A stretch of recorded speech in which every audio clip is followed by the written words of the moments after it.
Okay, so generally I start with 2 pieces of fabric. This I glued this mermaid scale fabric onto satin with fabric glue. And then I have a second piece of satin in the same color. And what you do is you take the 2 right sides and you put them together.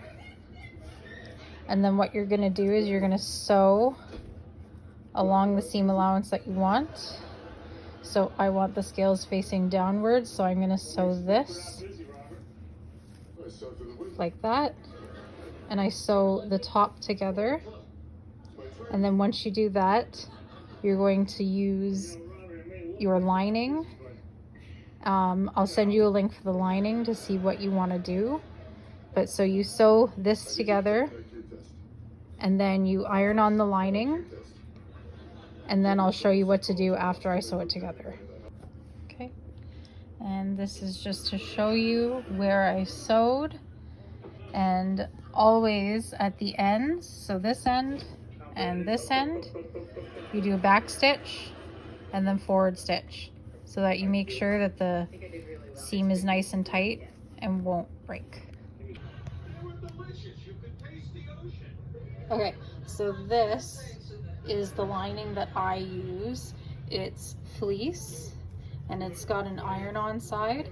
So you put it down, and I'll send you a link to the fleece. I actually really like this. You put it facing down and then you iron it on top, and then you'll also sew it with your webbing and whatever you choose to use in terms of embellishments. And I always leave a little bit on the sides because I find if you do it straight to the end, it makes it really bulky and hard to close. Okay, so this is all ironed on now. And what the next step is you're going to measure out the nylon webbing. I usually buy this at Fabricland. It's really, really cheap and it's pretty strong. I like this one in particular because it's a little bit thinner so that it doesn't stick out of the collar too much, but it's still really strong and pretty durable.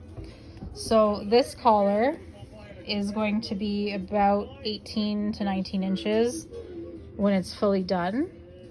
So usually with the webbing, I make it a few inches shorter, simply just because I also have this, which is what I use, obviously.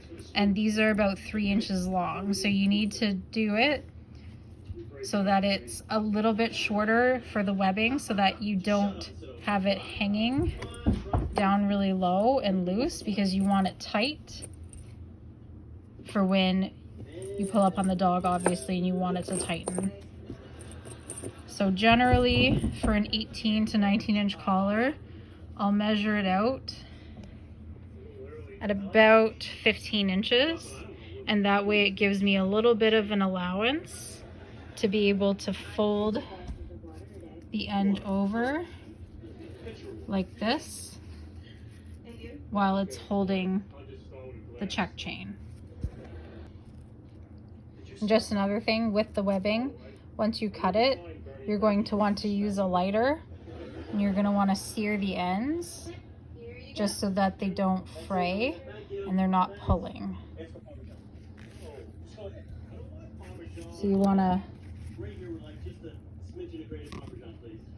get it? You use this. You just lightly singe the edges, and I usually just stamp it down because I don't want to touch it because it's hot. And then you'll see the ends are perfectly seared and they're not going to fray. Okay, so I sewed my glitter ribbon onto my webbing, and I also attached one end of the check chain onto the webbing. And like I said before, you fold it over, and what I do is I sew it in an X pattern with 4 up and downs on either end, and then that way it's really strong and it's not going to break.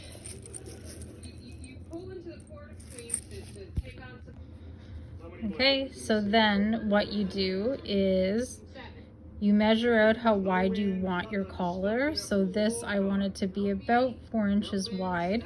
And then you're gonna find the middle of the collar. So this part, once you sew it, won't exist. So you can even just fold it over to kind of get the idea of where you're going with the collar, just so you can see the size. And then once you do that, you find the middle and then you sew it. But what I do is I leave about 1.5 inches on the end right here, because once you close up the collar, you're going to fold this end over to hold the check chain. So you always want to leave about 1.5 inches on the end when you sew it on. All right, and once you have found the spot that you want to put it, I pin down the line to make sure that it stays in place. And I keep in mind that I want to leave this end open, so I start just past where this first pin is when I'm sewing. Okay, so I have it all in and I have it set up where it's just past the first pin here. And so what I do is I sew down the sides of my webbing.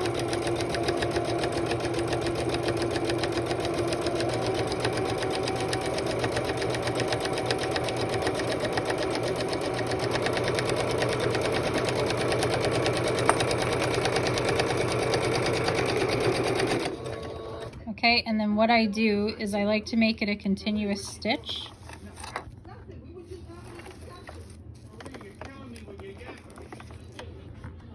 I put my foot back down, and I go over and lift the foot back up, and then I turn it around.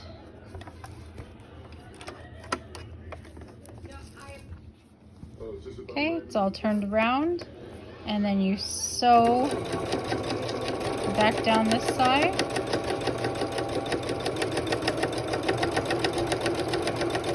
And the beauty of putting the pins in the middle here is you can leave them in while you're sewing because the foot isn't hitting them.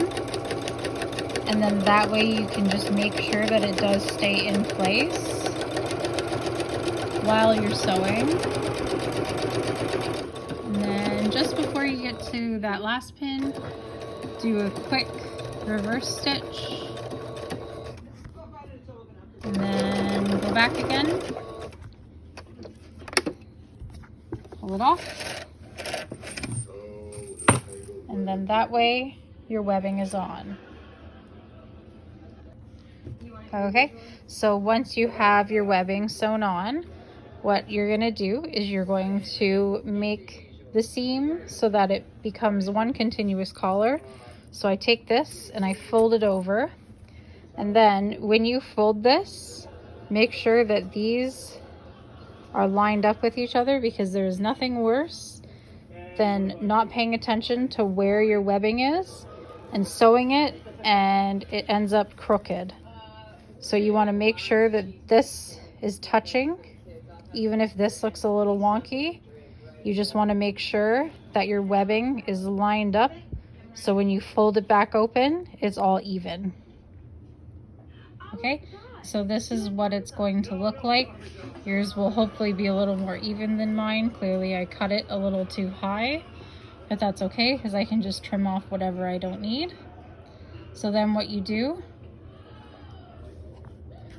is you sew it, do a few stitches forward, and then I like to go back, as always, to make sure that the seam is nice and strong. And then you do your forward stitch.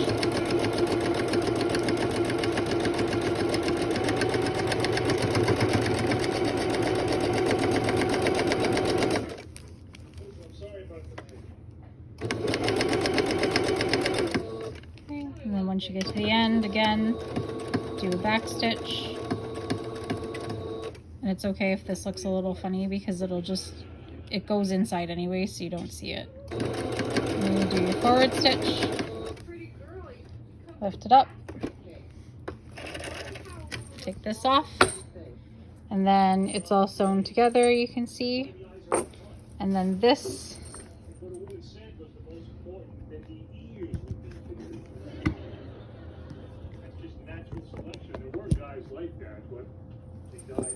okay, you'll see you can just flip it.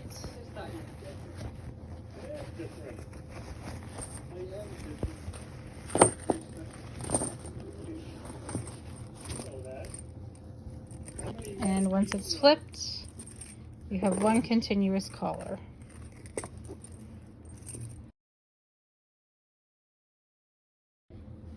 All right, so once you have this all done, what you're gonna do is you're going to take this part and stretch this out, and you're gonna fold it over.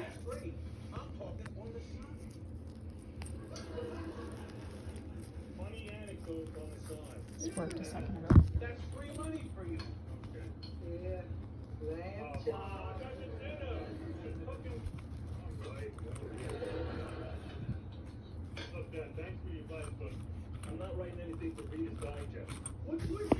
Okay, so you're going to fold it, and then you're going to attach this end to the rest of it so that you have your martingale chain on fully.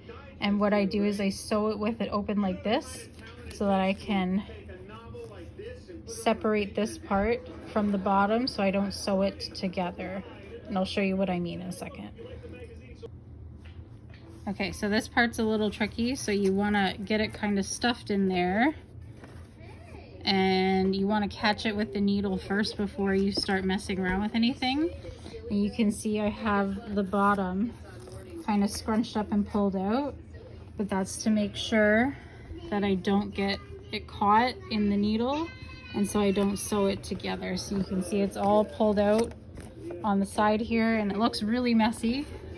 But once you get it done, it looks good. And with this, again, I do the X stitch, and I do 4 times forwards and backwards on either side of the X. Okay, so now you've got this all sewn together, both sides, it's on there. So then what you're going to do is you are going to take this end, you're going to fold it inside, and once you get it all in there, that's what makes the cuff. And just make sure that everything is down and even. Okay, you can choose to have the satin poking out of the top, kind of like this. That's not something I'm really a fan of, so I try and make sure all my satin is pushed down and that I just have the seam up at the top when you look at it.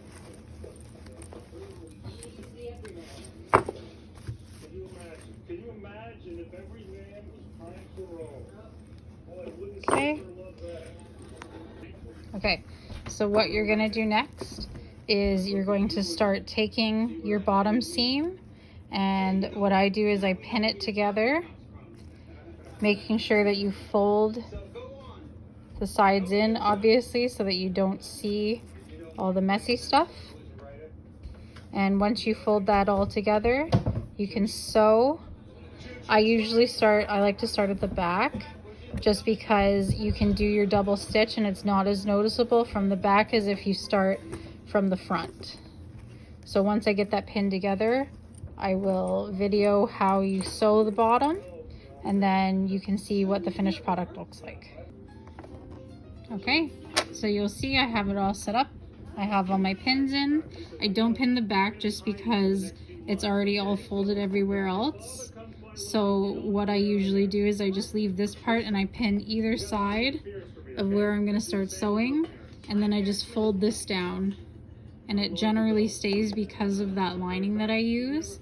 it's pretty stiff, so it stays once you fold it. So then you're gonna do a couple stitches and then go back. And then you want to make sure to stitch along the seam. Make sure to kind of stretch it as you go.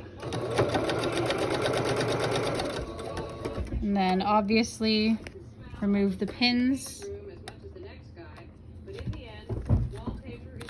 as you go along. Okay, you can see I've got a little bit of it sewn now, and I'm just following along the seam of the cuff. And then when I get to my original spot, I do a second backwards forwards, and it is a little bit of a thicker line, but it just helps keep everything sewn together, and the backwards and forwards makes the stitches stronger. So once you do that, then you can take it off, and then you can put it on your dog and see how it looks. Okay, so you can see this is all sewn together, and it's one continuous collar with the martingale on the back. And then you can try it on your dog and see how it looks. Okay, and then as you can see, the collar is on, it fits, and it pops up over her head. And then you can put it right back on.